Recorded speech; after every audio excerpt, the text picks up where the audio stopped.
हरि ओम तत्सं योरावृणीमहे गातुं जगनाय गातुं जगन्पतये दैवी स्वस्तिरस्तु नः स्वस्तिर्मानुषेभ्यः ऊर्ध्वं जिगातु भेषजं सन्नो यस्तु द्विपदे सञ्चतुष्पदे यं प्रव्रजन्तमनुपेतमपेतकृत्यं द्वैपायनो विरहकातरया जुहाव पुत्रेति तन्मयतया तरवोऽभिनेदोस्तं सर्वभूतहृदयं मुनिमानतोऽस्मि।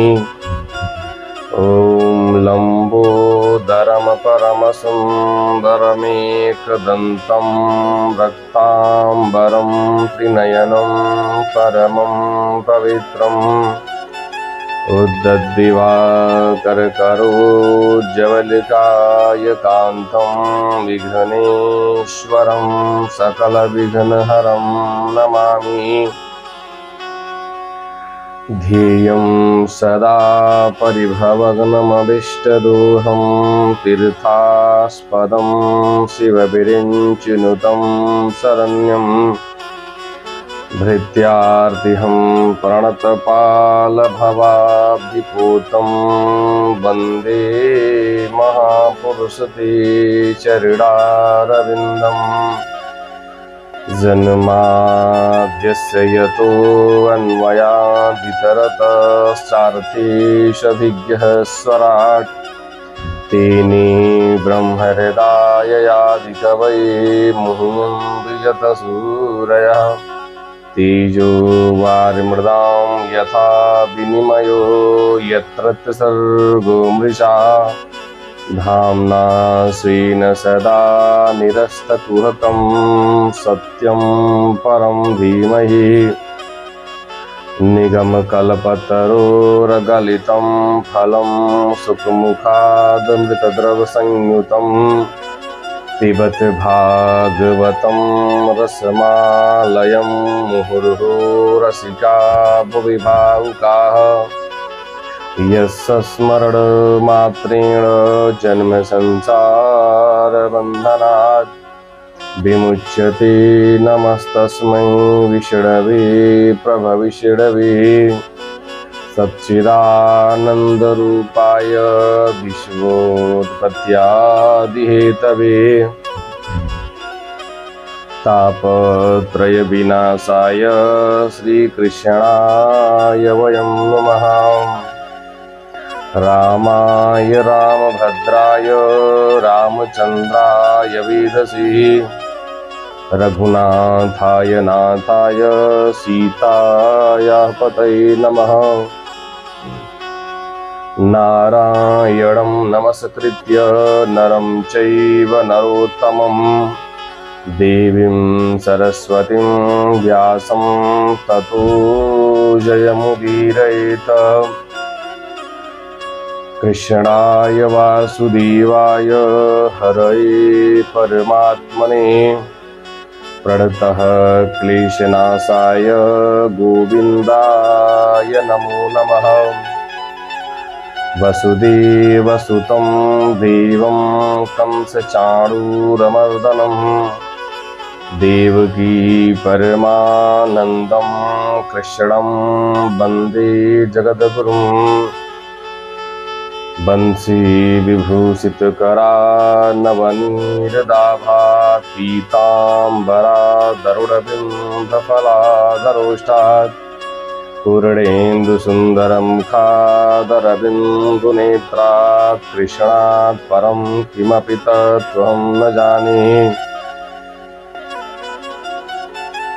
करारविन्देन पदारविन्दं मुखारविन्दे विनिवेशयन्तं वटस्य पत्रस्य पुटे शयानं बालं मुकुन्दं मनसा स्मरामि। राधा भक्तिर्हरिर्ज्ञानं ताप्याया च समन्विता तां श्रीं भागवतीं गाथां वन्दे युगलरूपिणीम्। बर्हापीडं नटवरवपुः कर्णयोः कर्णिकारं बिभ्रभुवासः कनककपिशं वैजयन्तीं च मालाम् रन्ध्रानवेणो रथरसुधया पूरयन् गोवृन्दे वृन्दारण्यं स्वपदरमणं प्राविशद्गीतकीर्तिः।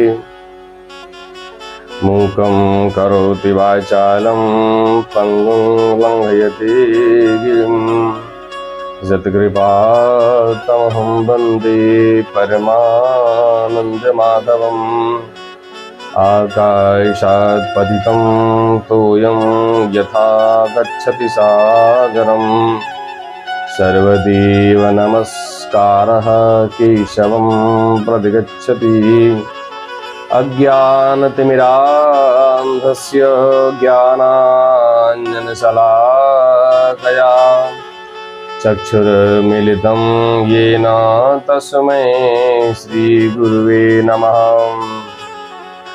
व्यासं वसिष्ठनप्तारं शक्तेः पौत्रमकल्मषं पराशरात्मजं वन्दे सुकतातं तपोनिधिम्।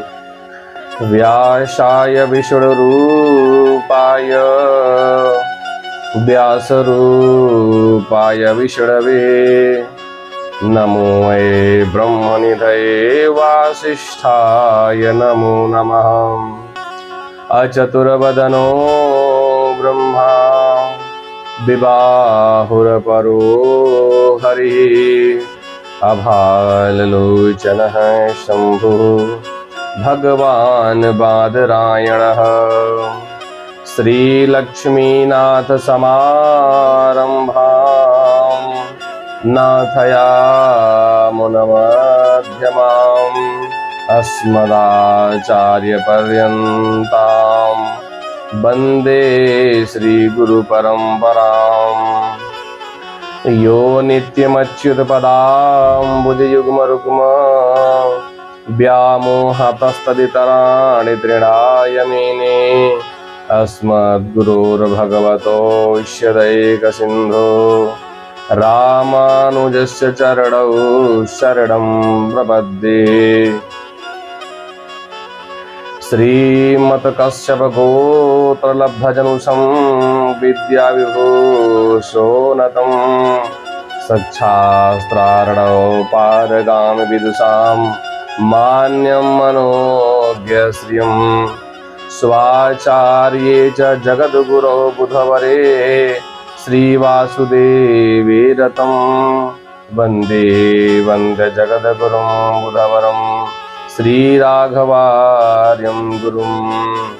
श्रीवत्सवंशकलशोदधिशीतभानुं श्रीनन्दलालजनितं रघुवीरभक्तं श्रीराघवार्यपदपङ्कजसक्तचित्तं श्रीयोगेश्वरं गुरुमहं शरणं प्रपद्ये।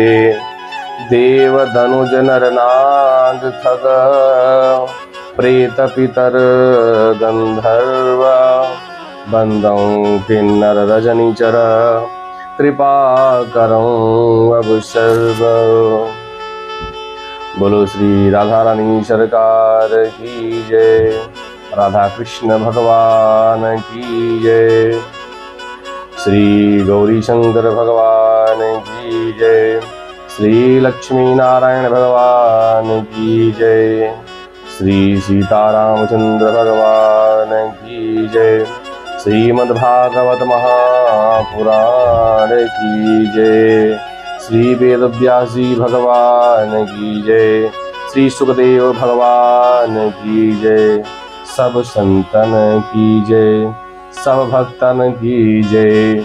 जय जय श्री राधे श्याम। कथा में प्रवेश करने से पूर्व सर्वप्रथम भगवान नाम संकीर्तन। जय राधा माधव जय कुंज बिहारी। जय राधा माधव जय कुंज बिहारी। जय गोपी जन वल्लभ जय गिरधर हरि। जय गोपी जन वल्लभ जय गिरधर हरि। जय राधा माधव जय कुंज बिहारी। जय राधा माधव जय कुंज बिहारी।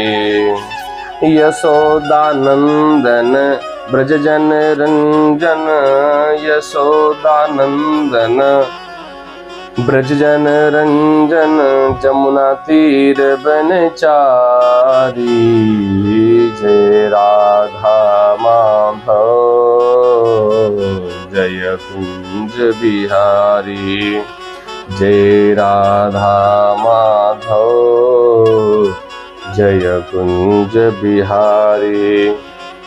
मुरली मनोहर करुणा सागर मुरली मनोहर करुणा सागर। जय गोवर्धन जय हरि। जय राधा माधव जय कुंज बिहारी।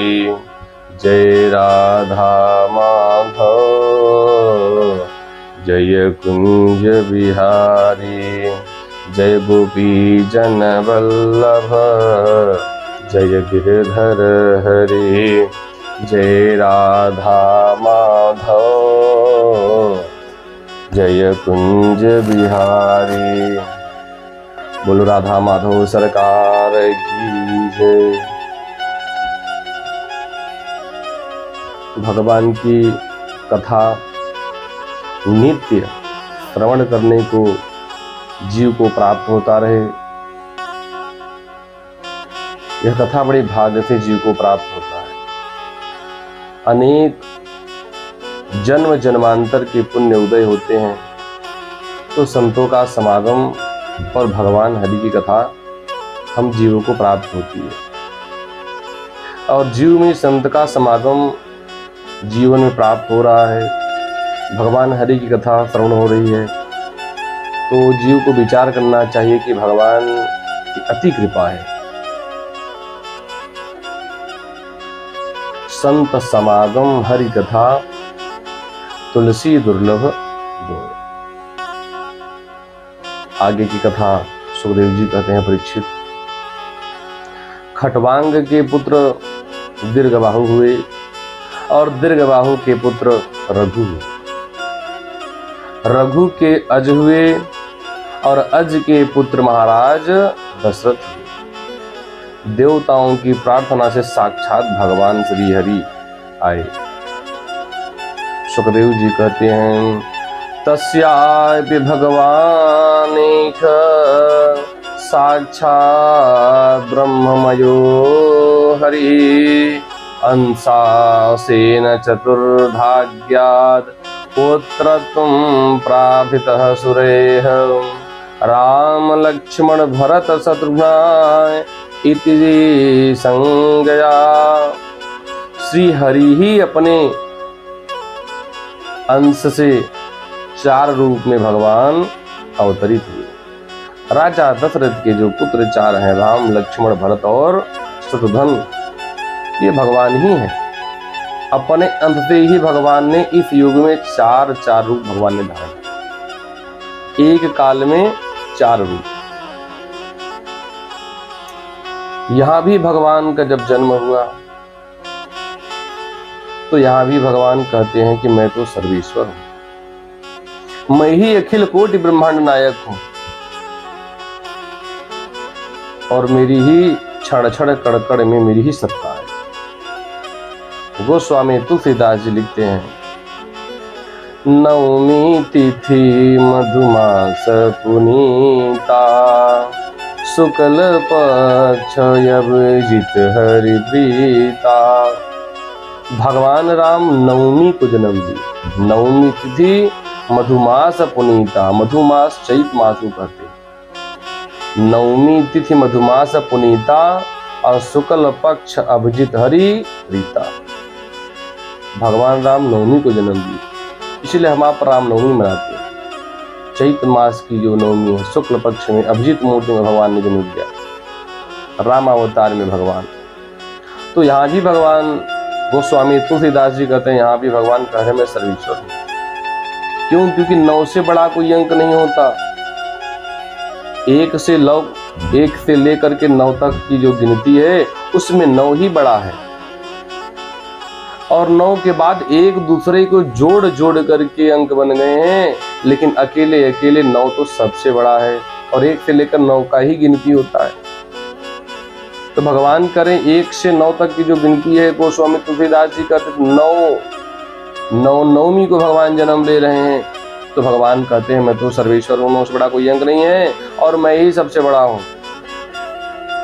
नवमी तिथि मधुमास पुनीता, शुक्ल पक्ष अभिजित हरि प्रीता। और तुलसी जी दास जी कहते हैं कि तुलसी अपने राम का भजन करो निशंक, आदि अंत निर्वाहिए जैसे नव को अंक। अपने राम भगवान का निसंकोच भजन करिए, भजन करो निशंक, आदि अंत निर्वाहिए जैसे नव को अंक। आदि अंत सब भगवान राम ही निर्वाह करेंगे। किस प्रकार? जिस प्रकार 9 का अंक निर्वाह करता है। किसी भी अंक से 9 का गुणा कर दोगे वो 9 ही बनेगा। 1 से किया तो 9 का 9 ही हो गया, 2 से किया तो 18 हो गया, 1 और 8 9 हो गया, 3 से किया गुणा तो 27 हो गया, और 2 7 को जोड़ दोगे तो 9 ही हो जाएगा। इस प्रकार से जिससे भी गुणा करोगे वो 9 ही बचे। भगवान कहते हैं जो हमसे मिल जाता है, जो मेरी शरण में आ जाता है, उससे मैं अपने बराबर का दर्जा देता हूँ, वो भी 9 ही बन जाता है। निसंकोच भजन करिए, आदि अंत निर्वाही जैसे 9 को अंक। इस प्रकार 9 का अंक अनेक अंकों से गुणा करने पर 9 बन जाता है, उसी प्रकार जीव जब भगवान राम की शरण में आ जाता है तो अभी उसी भगवान मुक्ति दे देते हैं, मोक्ष दे देते हैं। भगवान दशरथ के पुत्र बनकर के भगवान का जन्म हुआ, और भगवान का विवाह जनकपुर में सीता जी के साथ हुआ। सीता जी का स्वयंवर हुआ। शिव भगवान का पिनाक धनुष रखा हुआ था जहाँ भगवान गए स्वयंवर में, और भगवान शिव के धनुष पिनाक धनुष को भगवान ने तोड़ा, और सीता जी के साथ भगवान का विवाह हो गया, और भगवान अयोध्या आ गए। अपने पिता की रक्षा के लिए राजपाट छोड़ दिया, 14 वर्ष वनवास चले गए। भगवान वन में फिरते थे, और जब थक जाते थे तो हनुमान और लक्ष्मण भगवान के चरणों को दबा करके इनके थकान को दूर करते थे। शूर्पणखा के नाक कान काट करके भगवान ने विरूप कर देने के कारण उन्हें अपनी प्रियतमा सीता जी का वियोग भी सहना पड़ा। सुखदेव जी कहते हैं, परीक्षित, भगवान क्रोध में आकर के समुद्र को भी भगवान ने बांध दिया। रावण ने सीता जी के सुंदर स्वरूप को देख करके काम वासना से आतुर हो गया। उसने हिरनी को भेजा, मारीच को, उनकी कुटिया में धीरे धीरे वो गया, और भगवान की कुटिया में जाकर के अपनी माया के अनुसार सीता जी से भगवान को दूर ले गया। अंत में भगवान ने उसे अपनी बाण से मार दिया, और जब भगवान राम जंगल में दूर निकल गए तब लक्ष्मण जी की अनुपस्थिति में रावण आया और सीता जी का हरण कर लिया। परीक्षित, भगवान लक्ष्मण के साथ वन में घूम रहे थे। उसके बाद भगवान ने जटायु का दाह संस्कार किया। उसके बाद भगवान सुग्रीव और हनुमान से मिले, उनसे मित्रता की। बाली का भगवान ने वध किया, वानरों के द्वारा सीता का पता लगाया। हनुमान जी लंका गए और सीता का पता लगाया और बहुत सारे राक्षसों का भगवान हनुमान जी ने वध किया। भगवान राम मनुष्य की लीला करते हुए बंदरों की सेना के साथ समुद्र तट पर पहुंच गए। वहां उपवास और प्रार्थना समुद्र पर कोई प्रभाव नहीं पड़ा। जब भगवान ने क्रोध किया, कोप किया, तब समुद्र शरीर रूप धारण बन करके, शरीरधारी बन करके भगवान की शरण में आया और कहा कि मुझ पर एक पुल बांध दीजिए जिससे आपका यश होगा। भगवान ने विभीषण की सलाह से, सुग्रीव, नल नील, हनुमान आदि वीरों की सहायता से भगवान ने पुल बनाया और लंका में प्रवेश किया। भगवान और सभी सेना मिलकर के रावण के भाई सहित सभी राक्षसों का संहार किया। परीक्षित, रावण ने देखा मेरी सब सेना समाप्त हो गई है। क्रोध में आकर के रावण ने पुष्पक विमान पर आरूढ़ होकर के भगवान राम से युद्ध करने लगा। उसी समय इंद्र का सारथी मातली बड़ा ही तेजस्वी दिव्य रथ लाया और भगवान राम उस पर विराजमान होकर के रावण से युद्ध करने लगे और भगवान राम ने अपनी बाण से रावण का वध कर दिया। हजारों राक्षसियों का रो रो के बुरा हाल हो गया। सभी राक्षसियां जितनी थी मंदोदरी के साथ रोने लगी, विलाप करने लगी। भगवान राम की आज्ञा से विभीषण ने अपने संबंधियों के साथ अंतिम संस्कार किया। भगवान राम अशोक वाटिका में आए और सीता से मिले और भगवान ने विभीषण को राज्य सौंप दिया। लंकापुरी का राज्य एक कल्प की आयु दी और सीता जी को विमान पर बैठाया। लक्ष्मण तथा सुग्रीव हनुमान जी के साथ सब अयोध्या चल पड़े। भगवान राम का 14 वर्ष का व्रत पूरा हुआ और इधर भगवान को यह मालूम हुआ कि भरत जी केवल गौमूत्र में पकाया हुआ जौ का दलिया खाते हैं, वृक्ष की छाल पहनते हैं, वृक्ष की छाल की कपड़ा पहनते हैं और कुश बिछा करके उसी पर शयन करते हैं और अपनी जटाएं बढ़ा रखी हैं। कोई राजसी सुख नहीं जी रहे हैं। यह सब सुन करके भगवान हृदय भर आया। भगवान दुखी हो गए और जब भरत जी को यह मालूम पड़ा कि प्रभु राम आ रहे हैं, भरत जी ने भगवान के चरण पादुका सिर पर रख करके चल पड़े और भगवान को देख करके भरत जी के नेत्रों में आंसू छलक आए। भगवान के चरणों पर गिर गए। भरत जी ने प्रभु श्री राम के सामने उनकी पादुकाएं रख दी और नेत्रों से आंसू की जो धारा बहती जा रही थी, भगवान ने भरत जी को अपने हृदय से लगाया। प्रभु श्री राम जी के नेत्र से जो जल गिर रहे थे, भरत जी का स्नान हो गया। सभी देवता नगर वासियों पुष्पों की वर्षा किए। भरत जी ने भगवान की पादुकाएं ले ली। विभीषण ने श्रेष्ठ चंवर लिया, सुग्रीव ने पंखा, हनुमान जी ने श्वेत छत्र ग्रहण किया, शत्रुघ्न ने धनुष और तरकस लिए, सीता जी ने तीर्थों का जल भरा हुआ कमंडलू, अंगद ने सोने का खड्ग, जामवंत ने ढाल ले ली। इन सभी के साथ भगवान पुष्पक विमान पर विराजमान हो गए। उस समय पुष्पक विमान पर भगवान श्री राम की बहुत सुंदर शोभा हुई। यह त्रेता युग में भगवान की लीला पूर्ण हुई, रामावतार की लीला। नीलांबुजश्यामलकोमलांगं सीता समारोपित वामभागं पाणौ महासायक चारुचापं नमामि रामं रघुवंशनाथम। ऐसे राम भगवान के चरित्र को और भगवान राम को हम सब मिलकर के प्रणाम करते हैं। राम जी का जो चरित्र है वो अनुकरणीय है। कृष्ण भगवान का चरित्र अनुकरणीय नहीं है। भगवान कृष्ण के चरित्र का आनंद रस लो, लेकिन कृष्ण ने जो किया वो करने लायक नहीं है। भगवान राम ने जो किया वो करने लायक है।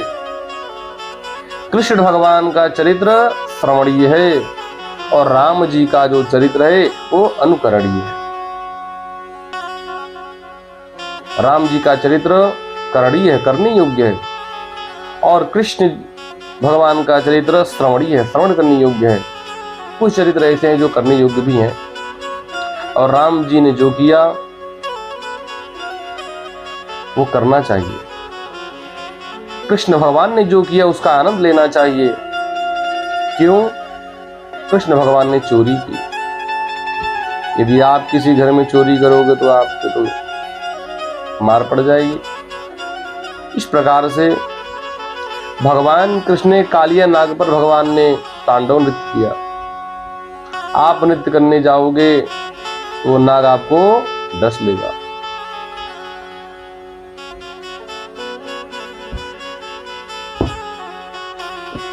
इसलिए भगवान कृष्ण का चरित्र वंदनीय है, श्रवणीय है, चिंतनीय है और विचारणीय है, लेकिन करणीय नहीं है।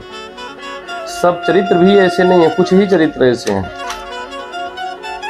जो किए जा सकते हैं। कृष्ण भगवान अपने माता पिता के चरणों में प्रणाम करते थे।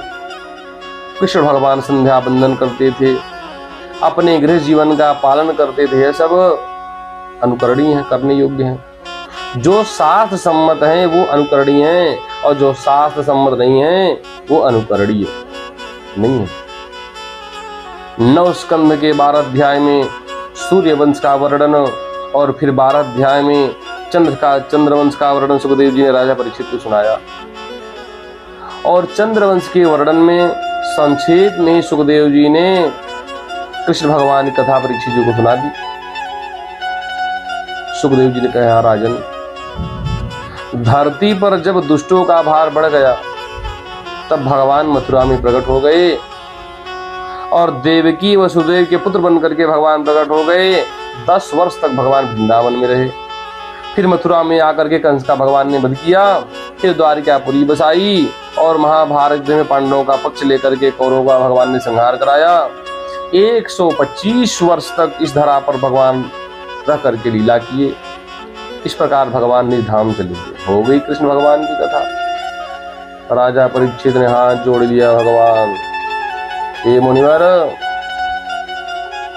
परीक्षित ने कहा, कथितो वंश विस्तारो भवता सोम सूर्ययोः। हे मुनिवर, सूर्य और चंद्रवंश का आपने बड़े विस्तार से वर्णन किया। जिन भगवान कृष्ण की कथा सुनने के लिए मैं इतना व्याकुल हूं, उन कृष्ण की कथा आपने इतने संक्षेप में सुना दिया। आप विस्तार से सुनाओ। सुखदेव जी कहते हैं, कृतवान यानि विश्वात्मा। परीक्षित जी कहते हैं सुखदेव जी से, मुनिवर, कृतवान यानि विश्वात्मा तानि नो वद विस्तरात्। विश्वात्मा भगवान ने जो चरित्र किया तो विस्तार से हमें आप सुनाइए, श्रवण कराइए भगवान की कथा। क्यों? मैंने सुना है मेरे पितामह महाभारत जैसे समुद्र में, महाभारत जैसे समुद्र को पार कर गए बिना नाव के, बिना किसी जहाज के। वो महाभारत युद्ध किसी समुद्र से कम नहीं था। राजा परीक्षित कहते हैं, जिस महासमुद्र में भीष्म पितामह, द्रोणाचार्य, कृतवर्मा जैसे महान योद्धा, बड़े बड़े महामत्स्य थे, ऐसे समुद्र में जहां से कोई भी पार हो जाए, लेकिन कोई सोचे कि हम बिना जहाज के ही तैर करके पार हो जाए। ये जो इतना बड़ा महाभारत है, ये किसी समुद्र से कम नहीं है। इस महाभारत में, महाभारत के युद्ध में द्रोणाचार्य, बड़े बड़े भीष्म पितामह, ये बड़े बड़े महामत्स्य हैं। ऐसे समुद्र रूपी महाभारत को हमारे पितामह, हमारे पिता लोग कैसे पार करेंगे, कैसे जीते? आप कृपा करके बताओ। किसी समुद्र में कोई तैर करके पार कर सकता है, लेकिन कोई सोचे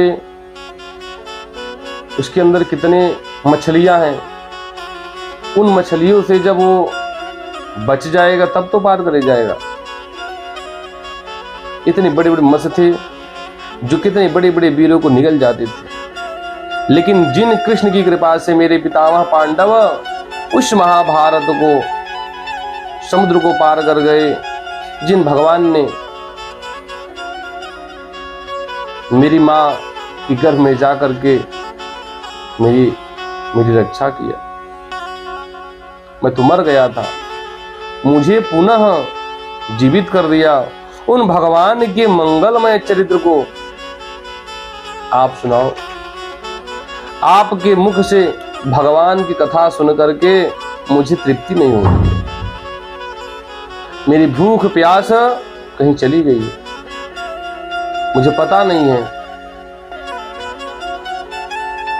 परीक्षित जी भगवान कथा को सुन करके ना उन्हें भूख लग रही, ना प्यास लग रही। क्यों?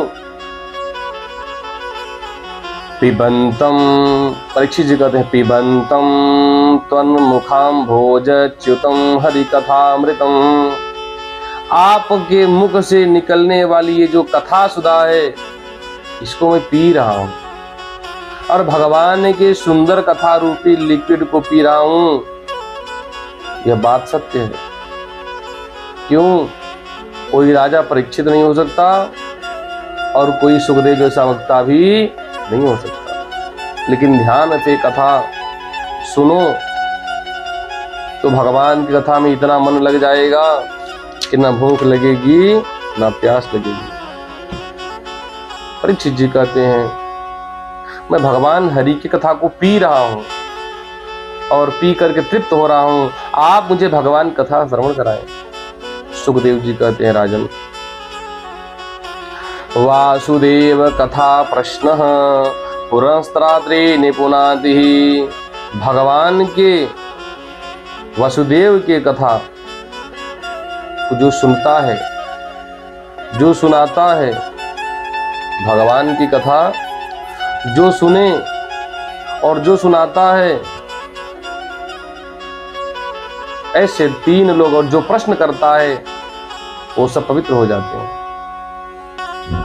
सुखदेव जी कहते हैं, वक्तारम प्रक्षकम स्रोतस्तत्पाद सलिलम यथा। सुखदेव जी कहते हैं, वक्तारम प्रक्षकम स्रोतस्तत्पाद सलिलम यथा। वक्ता पवित्र हो जाता है, स्त्रोत्रा पवित्र हो जाता है, और पूछने वाला भी पवित्र हो जाता है। इस कथा का वक्ता मैं भी हूं, मैं भी पवित्र हो जाऊंगा।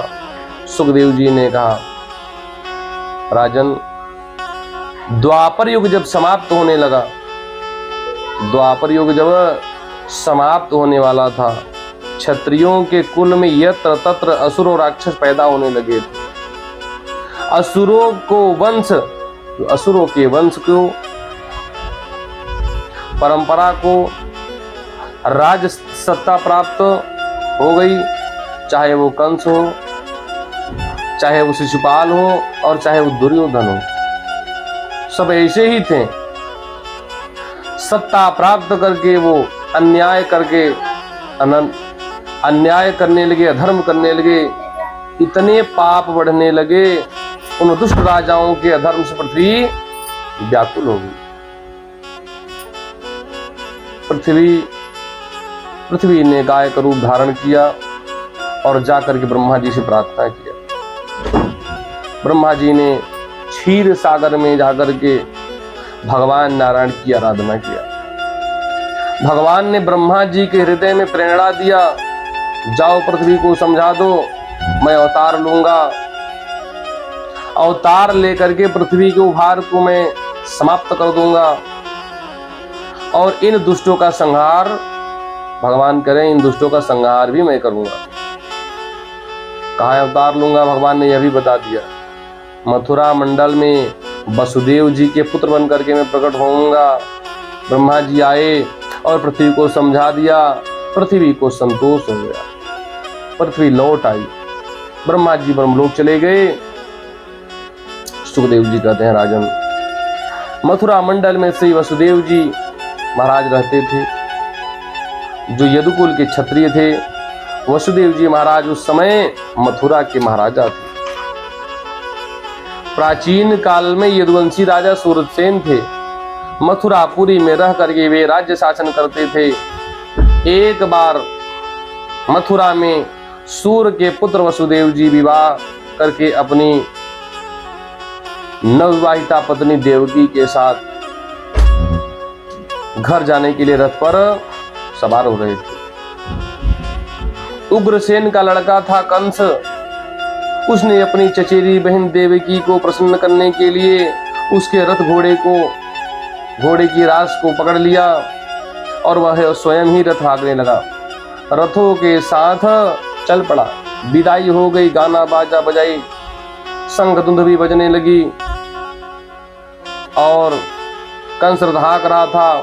उसी समय आकाशवाणी ने कहा, अस्यास्त्वामष्टमो गर्भो हंतायाम बहसे बुध। अरे मूर्ख, जिसको तू रथ पर बैठा करके ले जा रहा है, उसकी 8वीं गर्भ की संतान तुझे मार देगी। आकाशवाणी सुनकर, आकाशवाणी की यह वाणी सुनकर के कंस ने रथ को रोक दिया, तलवार निकाल ली और देवकी को ही मारने चला।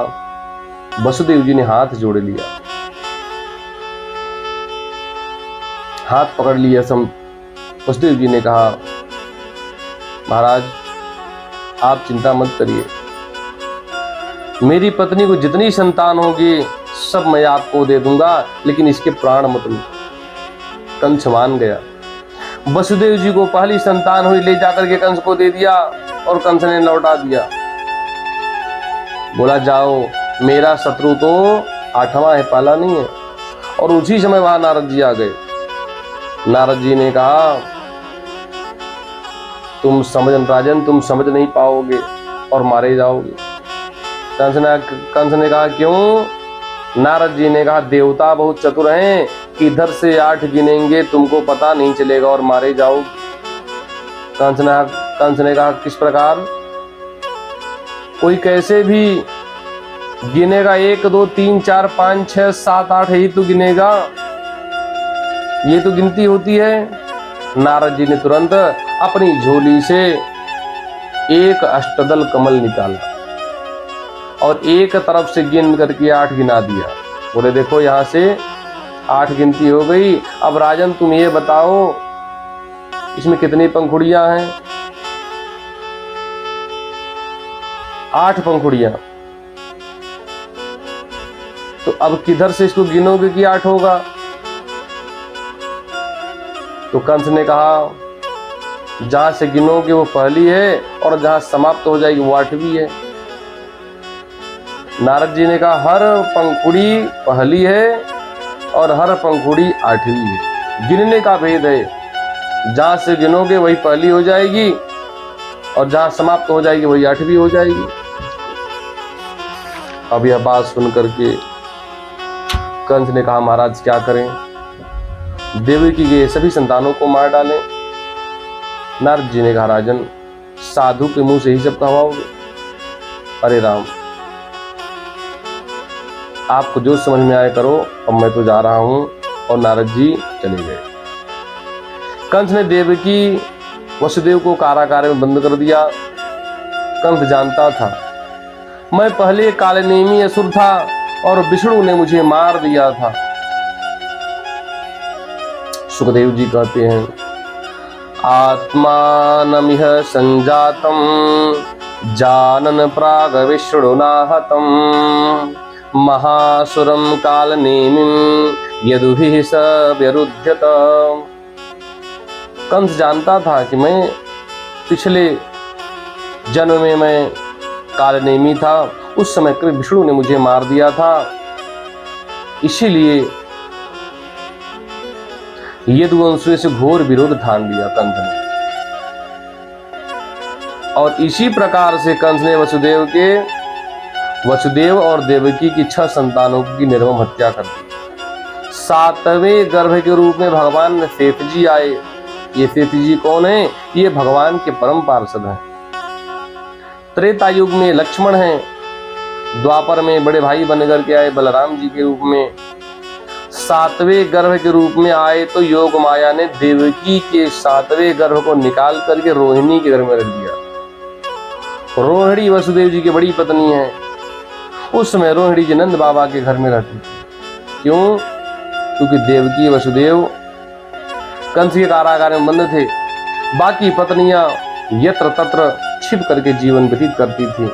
क्योंकि विपरीत काल था, योग माया ने देवकी के 7वें गर्भ को निकाल करके रोहिणी के घर में स्थापित कर दिया। और 10 महीना व्यतीत होने पर रोहिणी ने सुंदर पुत्र को जन्म दिया। श्री बलदाऊ भैया प्रकट हो गए गोकुल में।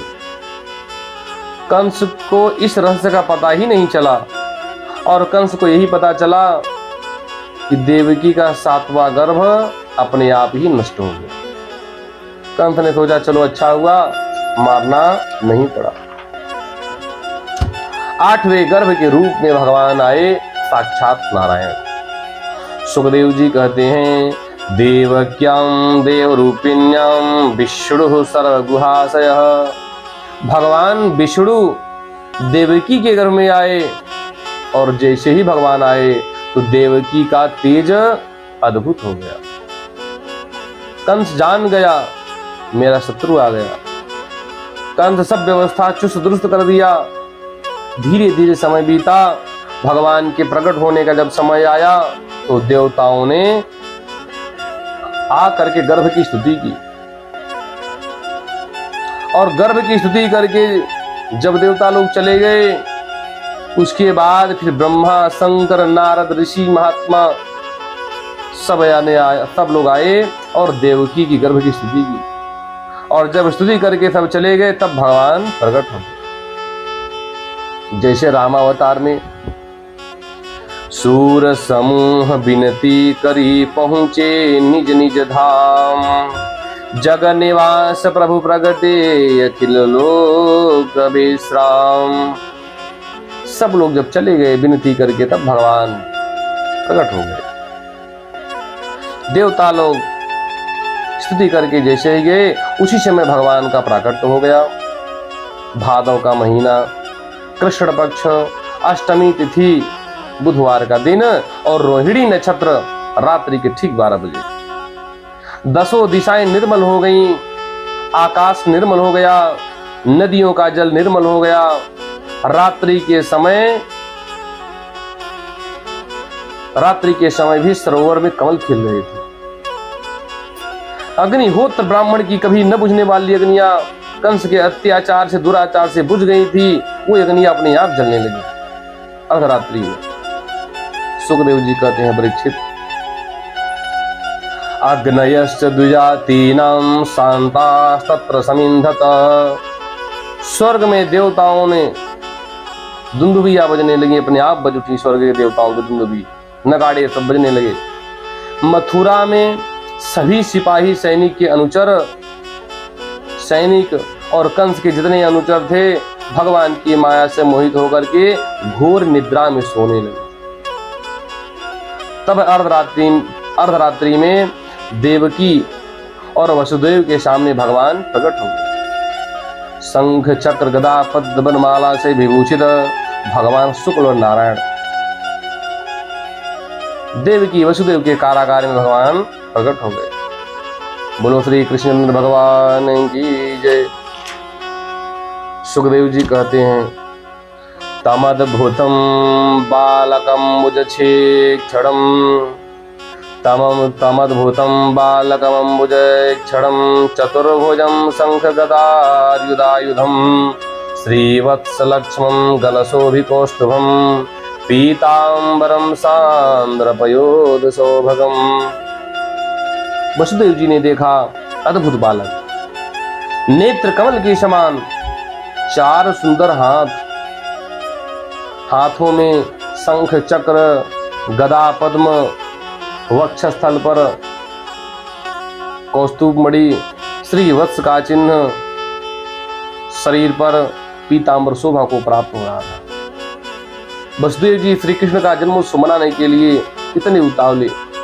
उसी समय ब्राह्मणों के लिए 10,000 गायों का संकल्प कर लिया वसुदेव जी ने। प्रकट हो गए भगवान। भगवान जब प्रकट होते हैं तो अपनी माता पिता को कथा सुनाते हैं, जिस प्रकार भगवान ने रामावतार में कथा सुनाई। कही कथा सुनाई मातु बुझाई, जही प्रकार सुत प्रेम लहे। भगवान ने कहा आपने मुझे पुत्र रूप में चाहा था, इसलिए हम आपके पुत्र बन करके आए हैं। इसके पहले भी हम आपके पुत्र बने थे। भगवान ने कहा स्वयंभू मनवंतर में जब तुम्हारा पहला जन्म हुआ था उस समय तुम्हारा नाम प्रश्नी था। देवकी प्रश्नी और वासुदेव सुतपा थे। वासुदेव सुतपा नाम के प्रजापति थे। उस समय आप दोनों ने महान तप किया। वर्षा धूप ठंडी में तप किया, सूखे पत्ते खा करके हवा पी करके घोर तप किया। इस प्रकार देवताओं के 12,000 वर्ष बीत गए। इस तप से मैं तुम दोनों पर प्रसन्न हो गया। भगवान ने कहा तुम्हारी जो इच्छा हो मांग लो। तब तुम दोनों ने मेरे जैसा पुत्र मांगा और मैंने कहा देखो मेरे जैसा पुत्र तो संसार में जैसा कोई है ही नहीं, मुझे ही बन करके आना पड़ेगा। और तुम प्रश्नी, उसी समय मैं, इसलिए मैं ही तुम दोनों का पुत्र हुआ। उस समय मेरा नाम प्रश्नी गर्भा था। प्रश्नी गर्भा के नाम से मैं विख्यात हुआ। और दूसरे जन्म में देवकी अदिति हैं और वसुदेव जी हैं कश्यप। भगवान कहते हैं दूसरे जन्म में आप अदिति थी और वसुदेव जी कश्यप। उस समय भी तुम्हारा पुत्र बन करके मैं आया। उस समय मेरा नाम उपेंद्र था, इंद्र का मैं भाई था। और शरीर छोटा होने के कारण लोग मुझे वामन भी कहते थे, वामन भगवान। और तीसरे जन्म में आप देवकी हैं और ये वसुदेव हैं। देवकी वसुदेव के पुत्र में हुआ। मेरी वाणी सर्वदा सत्य होती है। वसुदेव और देवकी ने कहा पुत्र बनने तो आप आ गए, लेकिन पुत्र जैसा लग नहीं रहे हो। कौन मानेगा कि आप मेरे पुत्र हो? मैं किसी से कहूंगी मेरा पुत्र है तो लोग मेरी हंसी करेंगे। 4 हाथ, इतना बड़ा शरीर, पीतांबर मुकुट, इतना बड़ा रूप, क्या इतना बड़ा किसी का बेटा होता है? होता तो छोटा है और बाद में बड़ा हो जाता है। कौन विश्वास करेगा कि आप मेरे बेटे हो? सब परिहास करेंगे, उपहास करेंगे। मम उरसो बासी यह उपहासी, सुनत धीर मति थिर न रहे। सब मेरा उपहास करेंगे। माता देवकी ने कहा आप बालक बन जाओ। कि जैसे सुलीला यति प्रियशीला यह सुख परम अनुपा। भगवान बालक बन गए। सुखदेव जी कहते हैं सद्यो बभूव प्राकृतः शिशु। जिस प्रकार लोगों के घर में बच्चे होते हैं छोटे, जो प्रकृति का जो नियम है, जो रूप है, उसी रूप में भगवान विराजमान होंगे। मैया ने स्तनपान कराया, दूध पिलाया। इस घटना के पहले ही भगवान ने कह दिया था आप मेरी रक्षा नहीं कर पाओगे, आप मुझे गूगल पहुंचा दो नंदगांव नंद बाबा के घर। वहां मेरी योग माया प्रकट हो गई है कन्या के रूप में, उसे लेकर के आप चले आओ। वसुदेव जी ने कहा हथकड़ी बेड़ी लगी है, कैसे जा सकते हैं? भगवान ने कहा सब खुल जाएगा, आप चिंता मत करो। और भगवान ये सब बता करके सारी योजना भगवान ने समझाया और भगवान बालक बन गए और मैया देवकी के गोद में भगवान विराजमान हो गए। फिर वसुदेव जी ने भगवान को एक टोकरी में रखा, सिर पर उठाया, हथकड़ी बेड़ी भगवान की माया योग माया से सब खुल गई। कारागार के कपाट खुल गए। वसुदेव जी महाराज जमुना जी को पार करके नंद बाबा के यहाँ पहुंच गए और नंद बाबा के यहाँ सभी लोग सो रहे थे। अंदर जा करके यशोदा जी के सैया पर सुला दिया और उनकी नवजात कन्या को लेकर के वे बंदी गृह में लौट आए।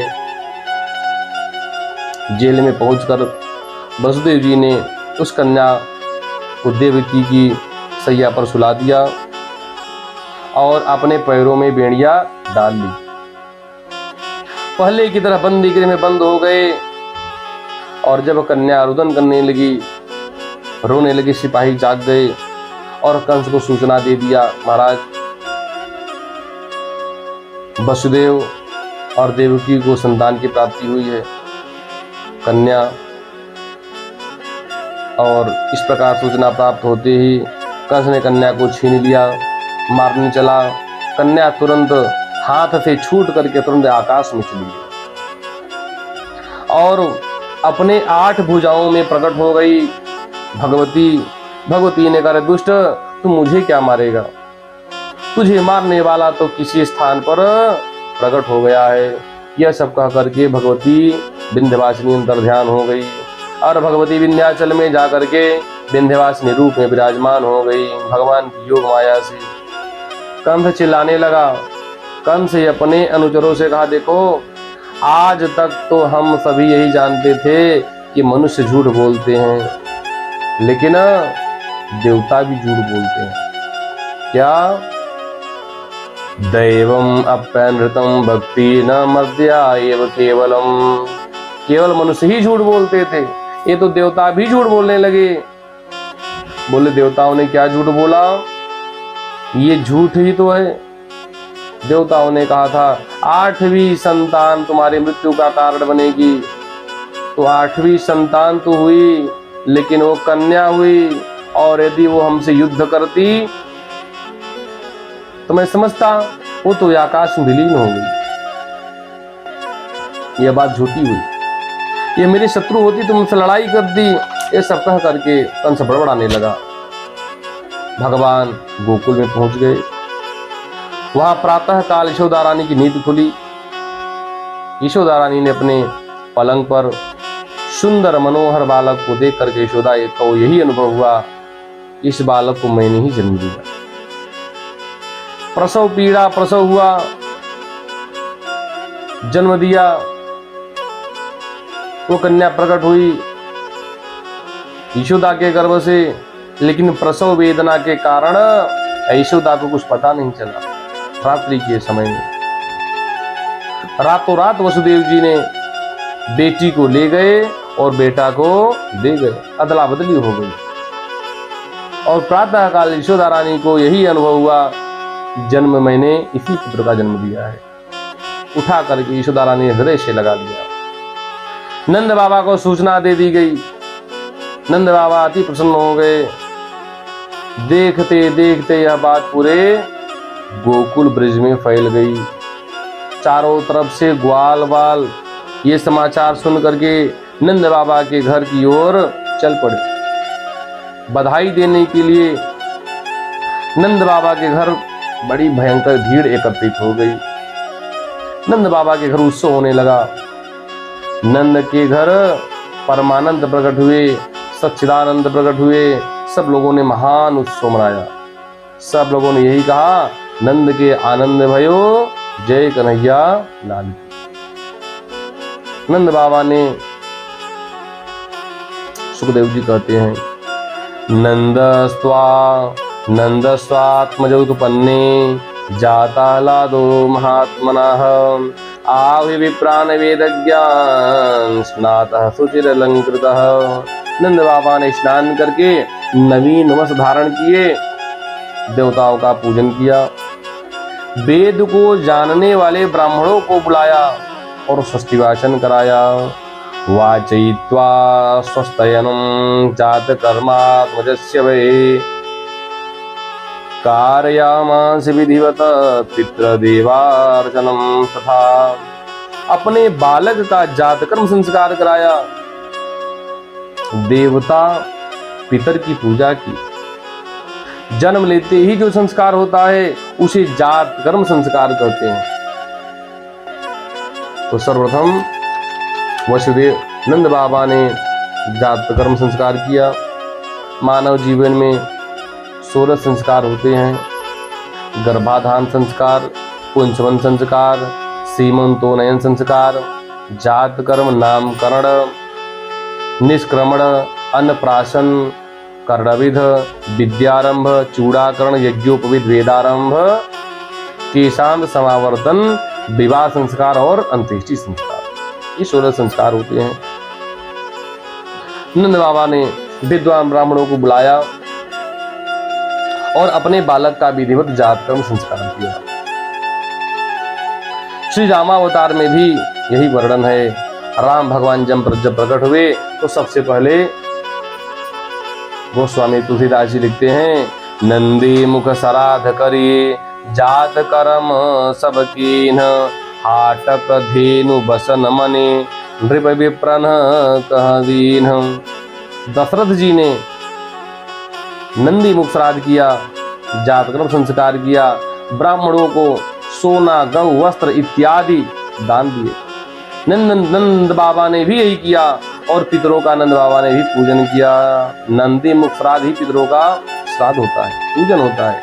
यह नंदी मुख श्राद्ध जो शुभ संस्कारों में किया जाता है। पितृपक्ष में जो श्राद्ध किया जाता है उसका नाम पार्वण श्राद्ध होता है। मूल तिथि में जो श्राद्ध होता है उसे एकोदिष्ट श्राद्ध कहते हैं। अमावस्या के दिन हर महीने जो श्राद्ध किया जाता है उसका नाम, उसे मासिक श्राद्ध कहते हैं। तीर्थों में जाकर के पितरों के निमित्त जो श्राद्ध किया जाता है उसे तीर्थ श्राद्ध कहते हैं। और शुभ अवसर, विवाह, गृह प्रवेश, मुंडन, यज्ञोपवीत संस्कार के अवसर पर जो पितरों का श्राद्ध किया जाता है उसे नांदी मुख श्राद्ध कहते हैं। समय समय पर व्यक्ति को श्राद्ध करते रहना चाहिए। शास्त्रों में लिखा है, जो अपने पितरों का समय समय पर श्राद्ध नहीं करते उसके पितर उसका खून पीते हैं, उसी के रक्त का पान करते हैं। क्यों? क्योंकि पितरों के अंदर दया नहीं होती, देवताओं के अंदर तो करुणा दया होती है। पूजा में त्रुटि हो गई तो कोई दिक्कत नहीं है, लेकिन पितरों के पूजा में त्रुटि हो गई उसका फल भी नहीं मिलता महाराज। इसलिए कहते हैं, श्राद्धम न कुरुते मोहा तस्य रक्तम पिबन्ति ते। पितरों का श्राद्ध तर्पण अवश्य करना चाहिए और जो नहीं करते तो रक्तम पिबन्ति ते, उनके पितर उनका ही रक्त पीते हैं। नंद बाबा ने नांदी मुख श्राद्ध किया, आए हुए ब्राह्मणों को खूब दान किया। कितना दान किया? तो सुखदेव जी कहते हैं, धेनूनाम नियुते प्रादाद विप्रेभ्य सबलंकृते। उन ब्राह्मणों को लाखों गायों का दान किया नंद बाबा ने। 2 लाख गायों का दान नंद बाबा ने किया। कैसी गाय? दूध देने वाली गाय, बछड़े के सहित गाय के खुरम को चांदी से मढ़वा करके और जो उनके सींग थे उसमें सोना मंडित करवा करके सुंदर वस्त्रों के सहित नंद बाबा ने 2 लाख गायों का दान किया।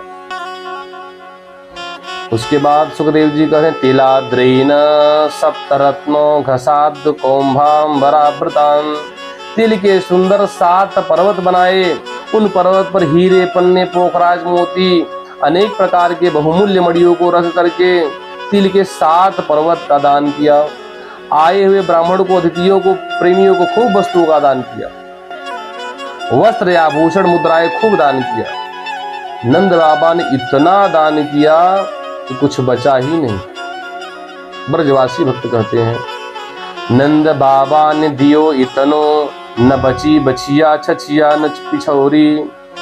घर में एक बचिया भी नहीं बची और पिछौरी भी नहीं बची, सब लुटा दिया नंद बाबा ने।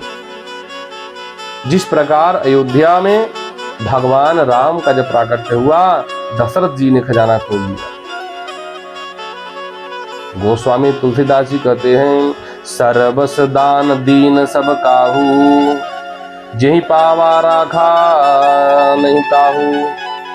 दशरथ जी ने इतना दान किया, सब दे दिया, और जिसने पाया उसने भी नहीं रखा, उसने भी लुटा दिया। इसलिए कहते दान दिए धन ना घटे, जो सहाय रघुवीर। तुलसी पंछी के पिए, घटे न सरिता नीर। दान दिए धन ना घटे, जो सहाय रघुवीर। खूब धन लुटाया। दूर दूर से गोपियों को यह सूचना प्राप्त हुई कि नंद बाबा के यहाँ बालक प्रकट हुआ है। कानो कान खबर हो गई। कैसे पता चला? प्रातः काल गोपियां जब यमुना के तट पर जल भरने गईं, गोकुल और अन्य गांव की गोपियां एकत्रित हो गईं, और गोकुल की गोपियों ने कहा, अरे हमारे गांव में तो उत्सव हो रहा है। और गोपियों ने कहा, कैसा उत्सव?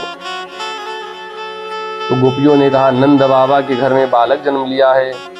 वृद्धावस्था में यशोदा रानी ने सुंदर बालक को जन्म दिया है। इतना सुंदर बालक है कि गोकुल में वैसा बालक किसी के पास नहीं। अद्भुत बालक, उसके नेत्र कमल के समान हैं।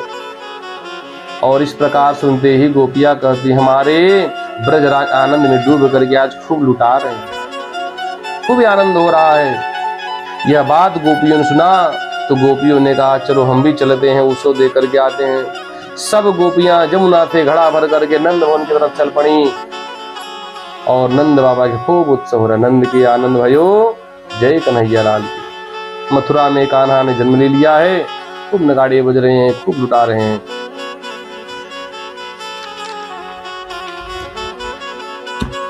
गोपांगनाओं ने नंद बाबा के द्वार पर पहुंचकर यशोदा रानी को बधाई देती हैं। गोपियां कहती हैं, यशोदा रानी बधाई हो, आपने ऐसे सुंदर लाला को जन्म दिया। आपका ये लाला चिरंजीवी हो, दीर्घायु हो। गोपियों ने कहा, खूब आशीर्वाद दिया गोपियों ने। सुखदेव जी कहते हैं, अवाद्यंतम विचित्राणि वदित्राणि महोत्सवे। उस महोत्सव में विविध प्रकार के शहनाई, मृदंग, ढोल, नगारे, अनेक प्रकार के वाद्य ग्वाल वालों ने बजाए, और महान उत्सव हुआ। यह उत्सव कई दिनों तक चलता रहा। इधर कंस ने अपने सिपाही सैनिकों को बुलाया, विचार किया। कंस ने कहा, देखो, आकाशवाणी ने कहा कि देवकी की 8वीं संतान मेरी शत्रु होगी, लेकिन देवकी की 8वीं संतान तो कन्या हुई, और वो कन्या भी आकाश में चली गई।